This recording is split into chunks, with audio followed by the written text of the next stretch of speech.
Chers amis, bonjour. Aujourd'hui, je vous propose de discuter d'un sujet crucial pour notre pays puisqu'il porte sur l'avenir du Rassemblement national.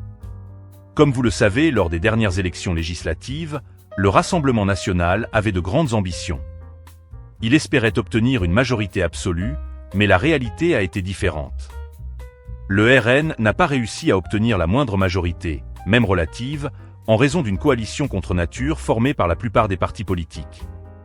Le RN recherche maintenant un nouveau souffle, avec une stratégie reposant sur 3 axes principaux. Le premier axe pour que le RN trouve un nouveau souffle concerne les fédérations du parti.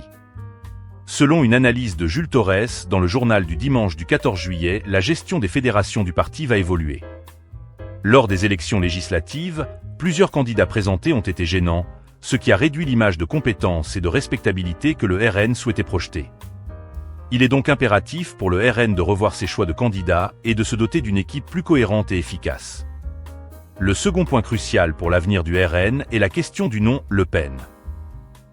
Toujours selon Jules Torres, des interrogations existent au sein du RN concernant l'effet repoussoir du nom Le Pen.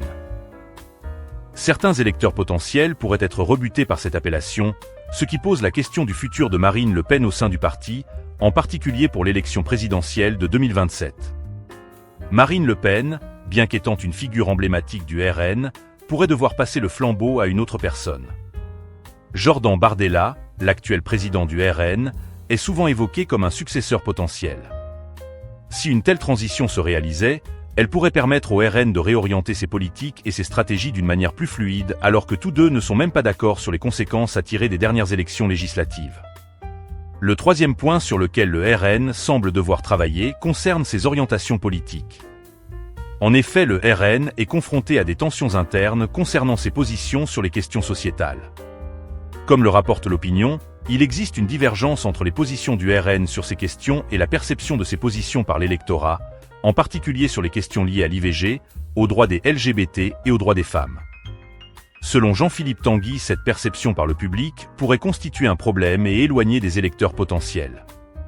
Il est donc possible que le RN envisage un infléchissement de ses positions sur ces sujets pour répondre aux attentes d'un électorat plus large et diversifié. Cependant, ce changement ne serait pas sans conséquences. Le RN a déjà effectué des ajustements sur ces questions, ce qui a parfois conduit à des critiques de la part de ses propres partisans. Que pensez-vous de la situation actuelle du RN ? Pensez-vous que le parti va réussir à trouver un nouveau souffle ? Partagez vos avis dans les commentaires. Merci d'avoir regardé cette vidéo. Si vous avez trouvé ce contenu utile, n'oubliez pas de mettre un j'aime et de vous abonner. À bientôt pour d'autres vidéos.